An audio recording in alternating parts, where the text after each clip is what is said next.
ठीक है, अब अपन बात करेंगे आई इनवर्सली प्रोपोर्शनल कैसे आर के। एक बार फास्ट वापस अब बता रहा हूं, कॉन्सेप्ट ऑफ पोटेंशियल डिफरेंस ने कहा था v डायरेक्टली प्रोपोर्शनल होता है आई के, कैसे आपको समझा दिया गया था वाटर वाले एक्सपेरिमेंट के बिहाफ पे। फिर हमने पढ़ा ओम्स लॉ, ओम्स ने भी ये कहा v डायरेक्टली प्रोपोर्शनल है आई के, कैसे स्टेटमेंट था हमारे पास, Ohm's law state that at constant temperature potential difference across the ends of a terminal is directly proportional to the current flowing through it। ठीक है, ओम्स लॉ ने भी कहा कि पोटेंशियल डिफरेंस आई करंट के डायरेक्टली प्रोपोर्शनल है, plus उन्होंने बताया कि इस कंडीशन के लिए एक नेसेसरी रिक्वायरमेंट है टेंपरेचर का कांस्टेंट होना, यानी अगर आप टेंपरेचर को वेरी करोगे, अगर टेंपरेचर को वेरी करोगे तो ये कंडीशन सेटिस्फाई नहीं होगी। फिर हमने ओम्स लॉ को आगे और सॉल्व किया और डिराइव किया, तो प्रोपोर्शनलिटी साइन हटाया, इक्वल टू आया, एक कांस्टेंट लगाना पड़ा आर। आर को हमने कहा रेजिस्टेंस, रेजिस्टेंस क्या होता है, किसी भी कंडक्टर की प्रॉपर्टी जिसकी वजह से वो इलेक्ट्रॉन्स को अपने अंदर से फ्लो होने से रेजिस्ट करे, हिंड्रेंस प्रोवाइड करे। तो उसके अंदर क्या थे, एटम्स थे जो ट्रैफिक की तरह बिहेव कर रहे थे, जिसकी वजह से उसको क्या हो गया था, प्रॉब्लम हो रही थी, हिंड्रेंस क्रिएट हो रही थी इलेक्ट्रॉन्स को फ्लो होने में।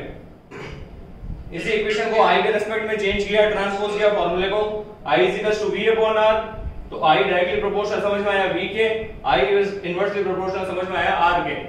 अब तक आपके पास तीन इंपॉर्टेंट फॉर्मूलेज आ चुके हैं मेरे according, I = Q/T, V = W/Q and V = IR।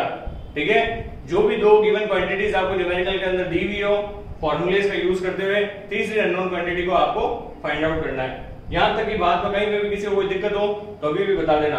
अब अपन दूसरी बात करना शुरू करेंगे।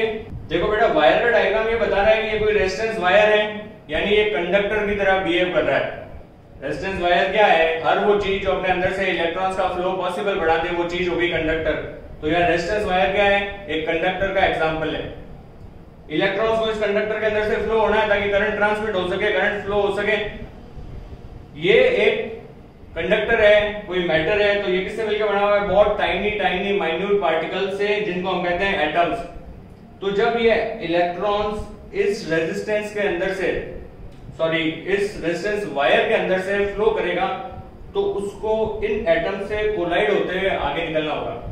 भाई जब जगह ही नहीं होगी, बीच में कहीं पे एटम्स आ रहे हैं, तो डेफिनेटली कोलिजन तो हो गई।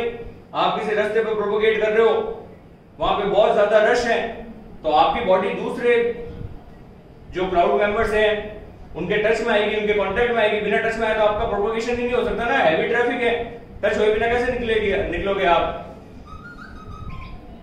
तो उसी तरीके से इसके बीच में क्या आ रहे थे, क्या आ रहे हैं, क्या आएंगे, एटम्स। तो एटम से जब इलेक्ट्रॉन्स का कोलिजन हुआ तो उसकी वजह से क्या हो गया, हिंड्रेंस प्रोवाइड हो गई, एक स्मूथली फ्लो होता।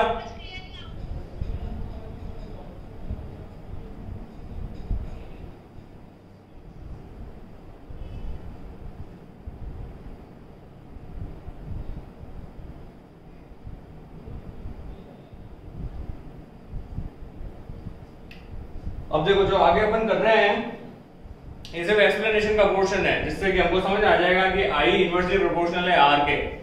यानी अगर आप I को बढ़ाओगे तो R कम हो जाएगा, R को बढ़ाओगे तो I कम हो जाएगा। ठीक है, दोनों एक दूसरे के क्या है, इनवर्सली प्रोपोर्शनल है।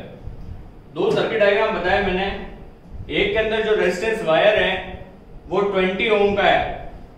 कितना, 20 ओम, बड़ा लिखता हूं मैं थोड़ा,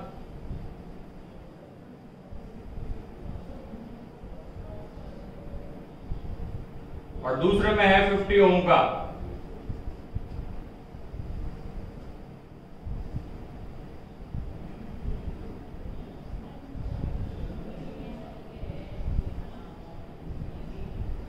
और जो दोनों में मैंने पोटेंशियल डिफरेंस रखा है, यानी जो बैटरी सेल लगाया है वो है 100 वोल्ट। यानी पोटेंशियल डिफरेंस क्या है, कांस्टेंट है, पोटेंशियल डिफरेंस का कोई रोल नहीं है। चीज वेरी क्या कर रहे हैं हम, आर को वेरी कर रहे हैं, एक बार कम एक बार ज्यादा। और बताना क्या है कि आर के रेस्पेक्ट में आई भी चेंज हो जाएगा। भाई जो दूसरी टर्म है वो तो मैंने कांस्टेंट रखी है, वेरी क्या करा आर को। तो अगर आर वेरी हो रहा है तो मेरा फॉर्मूला कहता है आई भी उसके रेस्पेक्ट में वेरी होना चाहिए। अगर आर ज्यादा होगा तो आई भी ज्यादा आना चाहिए, अगर आई कम है तो आर भी कम आना चाहिए। सर्किट डायग्राम में कहीं कोई कमी है तो बता दो, सर कुछ कमी है, वो अगर आप पूरी कर दो तो ठीक है।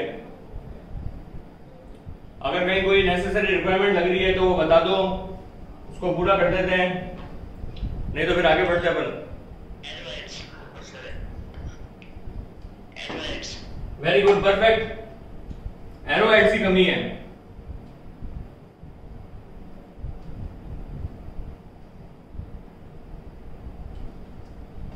अभी हमारा सर्किट डायग्राम अच्छे से परफेक्टली एनक्लोज फिगर हो चुका है, जो डायरेक्शन वगैरह सब बता रहा है, करंट कैसे प्रोपोगेट कर रही है। अब इसको अगर अपन सॉल्व करें तो हमारे पास गिवन है R is equal to 20 ohm, V is equal to 100V, I हमको निकालना है। फॉर्मूला था V is equal to IR, I is equal to हो जाएगा V upon R, I equal to हो जाएगा V यानी 100 अपॉन R यानी 20, I is equal to 5। Unit क्या आएगी? यूनिट क्या आएगी? I5। यूनिट क्या लगाएं? अब अपन अपने सेकंड केस को सॉल्व करते हैं। इस बार हमारा R चेंज होकर के हो चुका है 50 ओम, V कांस्टेंट रखा है, कोई चेंज नहीं V के अंदर, 100V। I एक अननोन क्वांटिटी है जिसको हमको निकालना है। ओम्स लॉ कहता है V is equal to IR, I is equal to V upon R, I is equal to 100 upon 50, I is equal to 2 ampere. पहले I आया 5 एम्पियर, बाद में I आया 2 एम्पियर। जब रेजिस्टेंस था 20 तब I था 5, जब रेजिस्टेंस था 20 तो I था 5। रेजिस्टेंस को हमने बढ़ा दिया, रेजिस्टेंस को बढ़ा दिया तो हमने कहा था कि रेजिस्टेंस बढ़ जाएगा तो I क्या हो जाएगा? कम हो जाएगा। तो जैसे रेजिस्टेंस बढ़ाया I 5 एम्पियर से कम हो गया, कितना हो गया? 2 एम्पियर। ये जो हमने प्रूफ किया है ये एक्चुअल में न्यूमेरिकल नहीं है, ये न्यूमेरिकल की हेल्प से मैंने आपको ये समझाने की कोशिश की है how I is inversely proportional to R। I R के कैसे इनवर्सली प्रोपोर्शनल है ये पता चल रहा है कि भाई जैसे ही R बढ़ रहा है तो I क्या हो रहा है? कम हो रहा है। या हम ऐसे कह सकते हैं जैसे ही R कम हो रहा है तो उसके रेस्पेक्ट में क्या हो रहा है? I बढ़ रहा है। ये चीजें आपको एग्जाम में नहीं करके आनी है, आपको तो सिर्फ रेजिस्टेंस के अंदर इतना ही ध्यान रखना है कि भाई रेजिस्टेंस की डेफिनेशन क्या होती है, रेजिस्टेंस की यूनिट क्या होती है, ओम। रेजिस्टेंस का सिंबल क्या होता है जो मैंने आपको बताया था, ठीक है, जिसको ओमेगा कहते हैं एक्चुअल में। ये इस तरह का सिंबल है, ये ओम रेजिस्टेंस का सिंबल है। और अगर आप जानना चाहो तो भाई ऐसा कोई डिवाइस, जैसे हमने कहा कि अगर करंट की इंटेंसिटी फाइंड आउट करनी है, करंट की वैल्यू फाइंड आउट करनी है तो होता है अमीटर। अगर हमको पोटेंशियल डिफरेंस डिटरमाइन करना है तो होता है वोल्टमीटर। वापस एक्सप्लेनेशन बताते किरण आपको। मैंने क्या करा, दो सर्किट लिए इलेक्ट्रिक सर्किट। एक के अंदर रेजिस्टेंस की वैल्यू रखी है 20 ओम, सेकंड केस में रखी है R इज इक्वल टू 50 ओम। दोनों ही केसेस के अंदर लेकिन मैंने पोटेंशियल डिफरेंस V को कांस्टेंट रखा है, V अनचेंज्ड है। यहाँ पे भी 100V है, वहां पे भी 100V है। क्यों? क्योंकि मेरे को बात I और R के रेस्पेक्ट में करनी है। मेरे को बताना है कि I इनवर्सली प्रोपोर्शनल है R के, ठीक है। इसलिए मैं क्या कर रहा हूँ, V को वेरी नहीं कर रहा हूँ। तो R 20 ohm, V 100V, I unknown quantity जिसको हमको निकालना है। फॉर्मूला ओम्स लॉ से आया, V is equal to IR, I is equal to V upon R। फॉर्मूले में वैल्यू पुट करी, आंसर आ गया 5 एम्पियर। सिमिलरली मैंने सेकंड केस के लिए सॉल्व करा, R 50 ohm, V constant 100V, I unknown quantity, ohm's law कहता है V is equal to IR, therefore I is equal to V upon R। फॉर्मूले में वैल्यू पुट, आंसर आया 2 ampere. इससे समझ में क्या आया? इससे समझ में यह आया है कि जैसे ही R को हमने बढ़ाया, जैसे ही हमने R को वेरी किया, R को इंक्रीज किया, उसके रेस्पेक्ट में I क्या हो चुका है? कम हो चुका है। जब R 20 था तब I 5 एम्पियर था। जैसे ही R को बढ़ाया 50 ओम तो फॉर्मूला कहता है I बढ़ जाएगा, सॉरी अगर R बढ़ जाएगा तो I कम हो जाएगा। तो ये जो R बढ़ा, I कम हो चुका है। पहले 5 एम्पियर था, 2 एम्पियर था, हो चुका है। उल्टा पढ़ो तो भी सही है कि भाई अगर R को आप कम कर दो, यानी R 50 ओम है, रिड्यूस करके कर दिया 20 ओम, तो कहता है अगर I कम होगा, सॉरी R कम होगा तो I बढ़ जाएगा। तो ये लो R कम करा 50 से 20, I क्या हो गया, बढ़ गया 2 एम्पियर से 5 एम्पियर हो गया। ये थी यहां तक की पूरी मैथमेटिक्स। अब आगे बात करेंगे अपन रेजिस्टेंस के ऊपर कौन कौन से ऐसे फैक्टर्स हैं जो R को इफेक्ट करते हैं। नोट डाउन करना है नोट कॉपी के अंदर। Factors on which resistance of a conductor depends. ऐसे फैक्टर जिसके ऊपर रेजिस्टेंस डिपेंड करें, यानी जिनको बढ़ाने से कम करने से रेजिस्टेंस के अंदर भी कोई चेंजेस ऑब्जर्व हो, रेजिस्टेंस भी बढ़ जाए या उसके बढ़ाने के रेस्पेक्ट में रेजिस्टेंस कम हो जाए किसी भी तरह से, no matter whether directly proportional और इनवर्सली प्रोपोर्शनल। लेकिन अगर उन फैक्टर्स को चेंज करने के ऊपर रेजिस्टेंस के अंदर चेंजेस आते हैं, उन सारे फैक्टर्स को अपन वन बाय वन स्टडी करेंगे। इस ये क्वेश्चन का थोड़ा एक पॉपुलर पैटर्न है, what is resistance, explain the factors which affects resistance, या explain the factors on which resistance depends। तो इसलिए अपन को रेजिस्टेंस को भी अच्छे से समझना है, प्लस कौन कौन से फैक्टर्स हैं। गोपाल आप पूछो पहले वाला नोटबुक में नोट डाउन करना है क्या? मैं तो कह रहा हूँ बोर्ड पे जो भी लिख दूं, बोर्ड पे जो भी चीज लिख दूं नोट डाउन सब कुछ करना है आपको। बोर्ड पे जो भी डाटा दिया जा रहा है सबको आपको अपने नोट्स के अंदर बनाना है, नोट्स के अंदर इंक्लूड करना है। ऐसी कोई चीज नहीं है, कुछ कंटेंट ऐसा होगा जो अपन को आंसर शीट के अंदर नहीं लिख के आना है। जैसे हमको पता है कि भाई I is inversely proportional to R, क्यों होता है वो आपको रटना नहीं पड़े, इसलिए मैंने आपको एक न्यूमेरिकल्स के बिहाफ पे उसको समझाया। उसका जो फंडामेंटल है उसको आपके दिमाग के अंदर एक फिक्स किया कि भाई रटना नहीं है why I is inversely proportional to R। मैंने एक एक्सपेरिमेंटल डाटा के बिहाफ पे, एक सर्किट डायग्राम के बिहाफ पे इस चीज को प्रूव करके आपके सामने रखा है कि yes I is inversely proportional to R today and always in every condition. ठीक है, तो वो चीज आपको वहां पे प्रूव करके नहीं आनी है, आपको तो पता है, बस अब आपको याद रखने में दिक्कत नहीं हो, आपको ऐसा नहीं लगे कि भैया हाँ इस चीज को रटना है।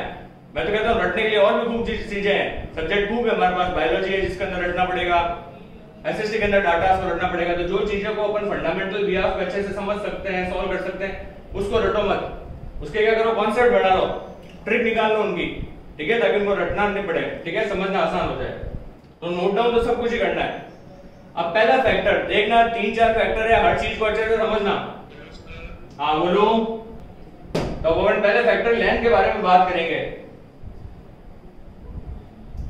इसके अंदर हमको लिखना है रेजिस्टेंस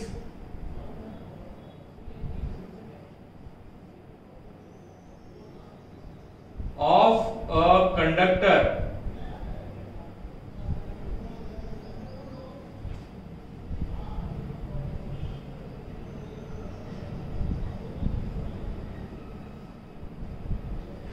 is directly proportional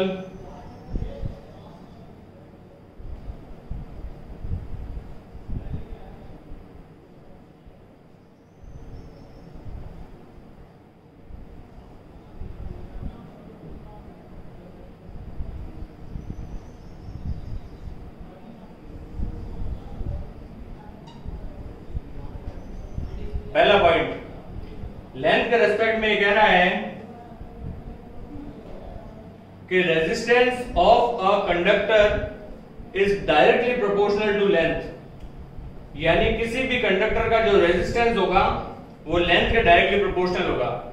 यानी उस कंडक्टर की, आपने कंडक्टर के फॉर्म में अगर वायर लिया है तो उस वायर की अगर लेंथ को आप जैसे जैसे बढ़ाते जाओगे उसके रेस्पेक्ट में क्या कह रहा है, रेजिस्टेंस बढ़ जाएगा।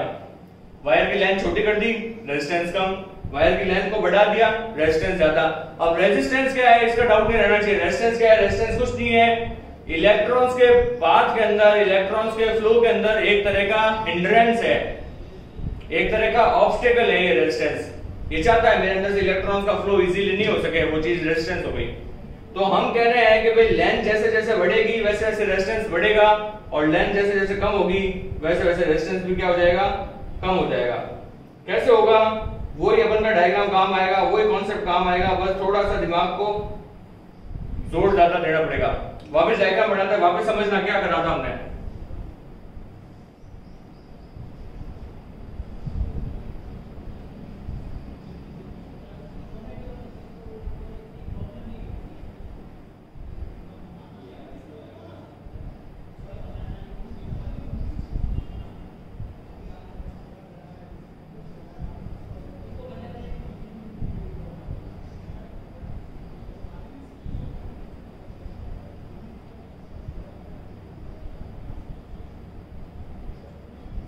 ये था हमारा रेजिस्टेंस का डायग्राम। हमने कहा था इलेक्ट्रॉन एंटर होगा, अंदर एटम से कोलिजन होगा, हिंड्रेंस क्रिएट हो जाएगा, सीधा सीधा जा रहा था, बीच में ये लोग मिल गए, इनसे टक्कर हुई, इसकी वजह से हिंड्रेंस आया, फिर इलेक्ट्रॉन बाहर निकला। अब मेरा कॉन्सेप्ट कहता है कि अगर L को बढ़ा दोगे तो R बढ़ जाएगा, या L को कम कर दोगे तो R कम हो जाएगा। कैसे होगा आप देखते हैं।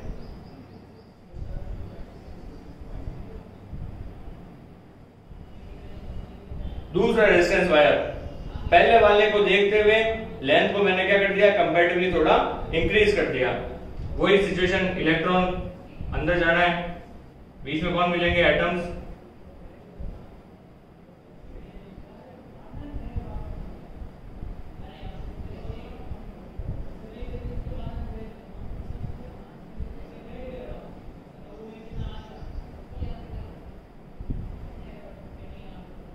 इलेक्ट्रॉन का प्रोपगेशन होगा,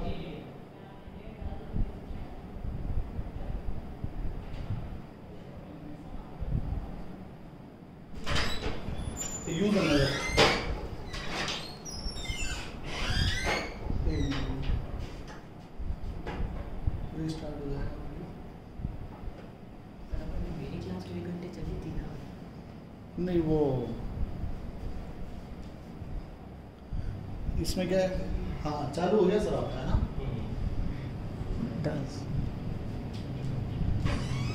जैसे रेजिस्टेंस वायर की लेंथ बढ़ाती है उसके रिस्पेक्ट में क्या हो गए, अंदर एटम्स के मॉलिक्यूल्स बढ़ गए। अब यहां से यहां तक बाहर निकल गया था, अब इस बार क्या हो गया, ज्यादा पार्ट ट्रेवल करना है, ज्यादा पार्ट ट्रेवल करना है, यानी ज्यादा एटम से होकर गुजरना है, ज्यादा एटम से होकर गुजरना है, ज्यादा कोलिजन को सफर करना है, ज्यादा कोलिजन, ज्यादा एटम, ज्यादा क्या, ज्यादा ट्रैफिक। ज्यादा ट्रैफिक यानी क्या हो जाएगा, हिंड्रेंस भी हमारा ज्यादा हो जाएगा। यानी जैसे ही लेंथ को बढ़ाया, ट्रैफिक बढ़ गया, हिंड्रेंस बढ़ गई, उसके रिस्पेक्ट में क्या हो गया, रेजिस्टेंस भी बढ़ गया। रेजिस्टेंस क्या था, अपोज ही तो करना था करंट को, पहले जितना अपोज कर रहा था उसके रिस्पेक्ट में और ज्यादा कर रहा है, और ज्यादा कर रहा है। तो क्यों कर रहा है, क्योंकि लेंथ आपने बढ़ा दी है, इससे और छोटा कर दो, कोलिजन और कम हो जाएगा, हिंड्रेंस और कम हो जाएगा, ट्रैफिक कम, रेजिस्टेंस भी कम। यानी जैसे ही लेंथ बढ़ रही है रेजिस्टेंस बढ़ रहा है। सिंपल सा समझो, हमको जोधपुर से पाली जाना है, ठीक है, जोधपुर से पाली जाना है, जो हाईवे के ऊपर ट्रैफिक है, ठीक है, आप अकेले तो प्रोपेगेट कर नहीं रहे हो, लॉकडाउन की बात नहीं कर रहा हूं मैं, लॉकडाउन से पहले वाले पीरियड की बात कर रहा हूं, ठीक है। तो हाईवे पे हैवी ट्रैफिक था, तो आपको कुछ टाइम लगा, ठीक है, नॉमिनल से जितना भी लगना चाहिए था थोड़ा ज्यादा लगा। क्यों, क्योंकि आपके पास एक्सक्यूज था कि हिंड्रेंस आ रहा था, मेरे रास्ते के अंदर ट्रैफिक था, मेरे को काफी बार गाड़ी को ड्राइव स्लोली करना पड़ा, ठीक है, तो उसकी वजह से टाइम ज्यादा लगा। अब मैंने क्या कर दिया, आपका जो पाथ है उसको बढ़ा दिया है, ट्रैवलिंग डिस्टेंस को इंक्रीज कर दिया है, जोधपुर से पाली नहीं, इस बार जोधपुर से कहां चल रहे हैं हम लोग, मुंबई चल रहे हैं, तो वापस नेशनल हाईवे पे ट्रेवल किया। इस बार क्या हो गया, हिंड्रेंस ज्यादा आ गया, हिंड्रेंस ज्यादा आ गया मतलब क्या हो गया, ट्रैफिक तो था ही, तो ट्रैफिक तो पहले भी था, लेकिन इस बार क्या हो गया, पाथ का प्रोपगेशन आपने बढ़ा दिया। मतलब जितनी बार मेरे को पहले ध्यान रखना था कोलिजन होने से, उसके कंपैरेटिवली इस बार ज्यादा रखना पड़ रहा है। पहले मेरा डिस्टेंस एक शॉर्ट टाइम पीरियड इंटरवल के अंदर खत्म हो चुका था, अब मेरा टाइम इंटरवल क्या हो गया, बढ़ चुका है, मेरे को उसी पाथवे के ऊपर लंबे टाइम तक ट्रैवल करना पड़ा। तो लंबे टाइम तक मैं ट्रैफिक के कांटेक्ट में था, लंबे टाइम तक क्या था, इलेक्ट्रॉन एटम्स के साथ कोलाइड कर रहा था, जिसकी वजह से क्या हो गया, रेजिस्टेंस को लंबे टाइम तक सफर करना पड़ा। तो जैसे ही लेंथ बढ़ी वैसे रेजिस्टेंस बढ़ गया, जैसे ही लेंथ रिड्यूस हुई वैसे ही रेजिस्टेंस भी कम हो गया। इसको नोट डाउन कर लो। तो एक पैरामीटर पे भी अपन ने बात की है, एक सिंगल पैरामीटर पे लेंथ के केस में हर चीज को याद नहीं करना है, हर चीज को समझना है, ऐसा क्यों हो रहा है, किस वजह से हो रहा है। एटम्स क्या है, एटम्स कुछ नहीं है, ट्रैफिक है, एटम्स बढ़ेंगे ट्रैफिक बढ़ जाएगा, ट्रैफिक बढ़ते ही क्या हो जाएगा, रेजिस्टेंस बढ़ जाएगा, ठीक है। तो length is directly proportional to resistance R, इसको नोट डाउन करो, फिर सेकंड पॉइंट पे बात करेंगे हम। यहां तक किसी को कोई प्रॉब्लम हो तो बता दो, फिर मैं इसको रब कर रहा हूं, सेकंड फैक्टर के ऊपर डिस्कशन होगा अब आगे। होप आप सभी ने नोट डाउन कर लिया होगा। सेकंड फैक्टर, सेकंड पैरामीटर है हमारा area of cross section. Area of cross section के बारे में हम कह रहे हैं कि resistance of a conductor is inversely proportional to area of cross section. जो रेजिस्टेंस है किसी कंडक्टर का वो इनवर्सली प्रोपोर्शनल है एरिया ऑफ क्रॉस सेक्शन के। तो इनवर्सली प्रोपोर्शनल है, डायरेक्टली प्रोपोर्शनल है, वो सब बातें तो बाद में, पहले तो पता तो चले एरिया ऑफ क्रॉस सेक्शन का मतलब हम किस टॉपिक के बारे में बात कर रहे हैं, what do you mean by area of cross section. Area of cross section का मतलब है, यहाँ पे टर्म्स का मतलब वाइडर ऑफ द एरिया, उस कंडक्टर का, उस वायर का एरिया कितना ज्यादा वाइडर है, वो है उसका एरिया ऑफ क्रॉस सेक्शन। आगे बढ़ते हैं अपन अपने टॉपिक में। एरिया ऑफ क्रॉस सेक्शन का मतलब समझ आ गया, वाइडरनेस से, ठीक है, विड्थ से बात कर रहे हैं एरिया ऑफ क्रॉस सेक्शन के रिस्पेक्ट में। तो ये कह रहा है resistance of a conductor is inversely proportional to area of cross section, यानी जो रेजिस्टेंस है किसी भी कंडक्टर का, फटाफट समझना इसको, कल दोबारा एक्सप्लेन करेंगे अगर आज समझ नहीं आया तो, ठीक है। इलेक्ट्रॉन था, रेजिस्टेंस वायर के अंदर से निकलना पड़ा, गया, कंजस्टेड रास्ता था, कोलिजन हुआ, इलेक्ट्रॉन बाहर आ गया। सेकंड केस के अंदर मैंने क्या कर दिया, एरिया ऑफ क्रॉस सेक्शन बढ़ा दिया, वायर की विड्थ को मैंने बढ़ा दिया है। वायर की विड्थ बढ़ गई तो अब क्या हो गया, इलेक्ट्रॉन जब निकला तो उसके बीच में एक्शन में क्या कम हो चुका है, ट्रैफिक कम हो चुका है। एटम्स कम हो गए तो क्या हो गया, ट्रैफिक कम हो चुका है, ठीक है। तो ट्रैफिक कम होने की वजह से क्या हो गया, कोलिजन कम हुए, कोलिजन कम हुए तो क्या हो गया भाई, रेजिस्टेंस क्या हो गया, सॉरी ये एरिया ऑफ क्रॉस सेक्शन बढ़ा, रेजिस्टेंस क्या हो गया, कम हो गया। एरिया ऑफ क्रॉस सेक्शन क्या हो गया, वाइडर, वाइडर की वजह से क्या हो गया, कोलिजन कम, कोलिजन कम यानी एटम्स कम, एटम्स कम यानी ट्रैफिक कम, और जब ट्रैफिक ही कम हो गया तो रेजिस्टेंस ऑटोमेटिकली क्या हो चुका है, कम हो चुका है। हाँ बोलो सिमरन, क्या कहना चाहते हो आप, वापस समझाओ,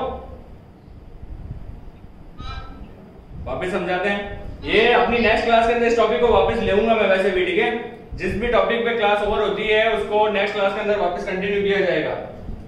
बात ये चल रही है कि जब एरिया ऑफ क्रॉस सेक्शन कम था, पहले केस के अंदर वायर की थिकनेस क्या थी, कम थी, विड्थ कम थी, तो इलेक्ट्रॉन जब अंदर से प्रोपोगेट कर रहा था, कोलिजन ज्यादा सफर करना था, ट्रैफिक ज्यादा था, तो क्या हो गया था, रेजिस्टेंस क्या हो गया था, ज्यादा था। लेकिन जैसे ही मैंने एरिया ऑफ क्रॉस सेक्शन को बढ़ा दिया, एरिया ऑफ क्रॉस सेक्शन क्या हो गया है, ज्यादा हो चुका है, थिकनेस बढ़ गई है, तो उसके रेस्पेक्ट में क्या हो जाएगा, रेजिस्टेंस कम हो जाएगा, इनवर्सली प्रोपोर्शनल है। जैसे जैसे एरिया ऑफ क्रॉस सेक्शन को आप बढ़ाते जाओगे, इस वायर की थिकनेस को और बढ़ा दो आप, इस बोर्ड जितना थिक वायर ले लो, तो क्या हो जाएगा, ट्रैफिक कम। अब जब ट्रैफिक ही कम है तो कोलिजन के चांसेस क्या हो जाएंगे, कम हो जाएंगे। तो कोलिजन कम हो रहा है, इसका मतलब एक्चुअल में कम क्या हो रहा है, इसका मतलब कम हो रहा है अपना रेजिस्टेंस। तो एरिया ऑफ क्रॉस सेक्शन को अगर बढ़ा रहे हैं तो रेजिस्टेंस कम हो रहा है, एरिया ऑफ क्रॉस सेक्शन को बढ़ाया, रेजिस्टेंस कम, कोलिजन कम। अगर एरिया ऑफ क्रॉस सेक्शन को घटा दे तो, इसको अगर रिड्यूस कर दे तो, अगर इसको रिड्यूस कर दे तो रेजिस्टेंस बढ़ जाएगा। ये देखो area of cross section comparatively क्या हो चुका है, कम हो चुका है, थिकनेस क्या हो गई, रिड्यूस हो गई। थिकनेस रिड्यूस होते क्या हो गया, एटम्स पास पास आ गए, कोलिजन बढ़ गया। कोलिजन बढ़ने का इसका मतलब क्या हो रहा है, रेजिस्टेंस बढ़ रहा है। तो है ना inversely proportional, area of cross section बढ़ाया, कोलिजन कम, रेजिस्टेंस कम। एरिया ऑफ क्रॉस सेक्शन को घटाया, रेजिस्टेंस ज्यादा, कोलिजन ज्यादा। तो दो पैरामीटर पे आज हमने बात करी है, लेंथ पे और एरिया ऑफ क्रॉस सेक्शन पे। लेंथ जैसे जैसे बढ़ती जा रही है, ठीक है, उस रास्ते में ज्यादा टाइम तक प्रोपोगेट करना है, ट्रैफिक को ज्यादा देर तक सफर करना है, रेजिस्टेंस बढ़ रहा है। और लेंथ बढ़ा दो, और ज्यादा देर तक ट्रैफिक में गाड़ी चलाओगे, और ज्यादा रेजिस्टेंस बढ़ेगा। जैसे रेजिस्टेंस को कम किया, वायर को शॉर्ट कर दिया, कोलिजन को कम देर सफर करना पड़ा, रेजिस्टेंस कम हो गया। दूसरा topic area of cross section, wider जितना ज्यादा वायर थिक होता गया, मोटा होता गया, कोलिजन की क्या हो गए, चांसेस कम हो गए, कोलिजन कम हो गए, ऑटोमेटिक रेजिस्टेंस क्या हो गया, कम हो गया। यानी एरिया बढ़ाया, रेजिस्टेंस कम। एरिया को कम करो, वायर को धीरे धीरे धीरे धीरे उसकी विड्थ को, उसकी थिकनेस को क्या कर दिया, कम कर दिया। इलेक्ट्रॉन प्रोपोगेट करेगा, एटम से ज्यादा कोलिजन को सफर करेगा, ठीक है, ज्यादा कोलिजन होगा, रेजिस्टेंस बढ़ जाएगा। एरिया ऑफ क्रॉस सेक्शन कम करने से क्या हो जाएगा, रेजिस्टेंस बढ़ जाएगा, सॉरी, और एरिया ऑफ क्रॉस सेक्शन को बढ़ाने से रेजिस्टेंस कम हो जाएगा। एक और छोटा सा कॉन्सेप्ट बताता हूं, अगर दिमाग में रख सको तो, जो भी इंसान ज्यादा मोटा होता है ना, थिकनेस ज्यादा, एरिया ऑफ क्रॉस सेक्शन क्या ज्यादा, गुस्सा बहुत कम आता है उसको, उसका रेजिस्टेंस होता है ना, कोलिजन बहुत कम होता है, शांत स्वभाव का होता है वो, कूल माइंडेड, पीस माइंडेड होता है वो, कितना भी उसको इरिटेट करो उसको गुस्सा कम ही आता है मोटे इंसान को। क्यों, एरिया ऑफ क्रॉस सेक्शन ज्यादा है, रेजिस्टेंस कम है। जितना ज्यादा इंसान पतला होगा, एरिया ऑफ क्रॉस सेक्शन कम कर दो, उसका गुस्सा बढ़ जाएगा, उसका रेजिस्टेंस क्या हो जाएगा, बढ़ जाएगा। रेजिस्टिविटी, रेजिस्टेंस करने की पावर क्या हो जाएगी, उसकी क्षमता कम हो जाएगी। दो टॉपिक यही है, कल वापस एक बार इसको नेक्स्ट क्लास के अंदर यहीं से रिवीजन स्टार्ट करेंगे, और एक दो जो पैरामीटर्स है जिसके ऊपर रेजिस्टेंस का वायर डिपेंड करता है उसको अपन और कंसीडर करेंगे। आज की क्लास को यहीं पे